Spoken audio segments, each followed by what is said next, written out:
Bienvenue à l'église de Saint-Pierre en Gallicante, un lieu sacré qui relie l'histoire, la foi et la rédemption. Érigée sur les fondations d'anciennes églises byzantines et croisées, l'église actuelle fut construite dans les années 1930 dans un style néo-byzantin par le père Étienne Boubé, un prêtre assomptionniste.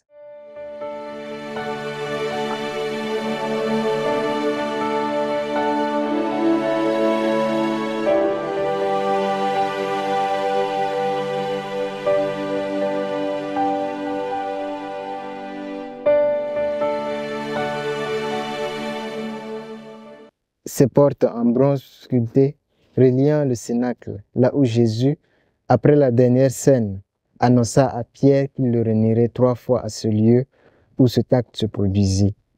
Ce lien visuel entre ces 2 scènes est un rappel de l'humanité de Pierre et de notre propre fragilité.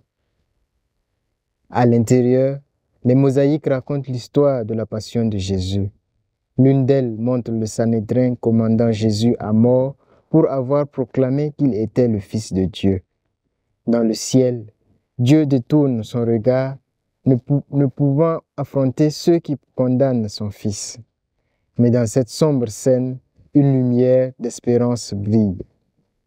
Sous le dôme, un grand vitre illustre la prophétie de Jésus.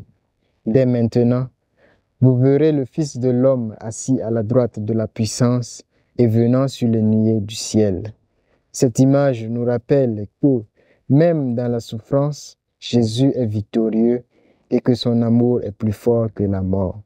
Dans la crypte, construite au-dessus d'un profond puits de roche, nous sommes invités à méditer sur le reniement de Pierre. Cet espace sacré abrite 3 icônes qui nous montrent la douleur de Pierre. Jésus le regardant après son 3e reniement, Pierre pleurant son péché et le Christ ressuscité confirmant la mission de Pierre, l'appelant à l'aimer 3 fois. Ce chemin de réconciliation est celui de tous les chrétiens. La crypte abrite aussi une croix historique datant des premiers pèlerinages organisés par les Assomptionnistes en 1882. Cette croix, portée par les pèlerins lors du Via Crucis, nous rappelle que le chemin de la croix est aussi celui de la rédemption. En ce temps de carême, un moment de prière et de réflexion, l'église de Saint-Pierre en Gallicante nous invite à regarder nos propres faiblesses et à accepter la miséricorde de Dieu.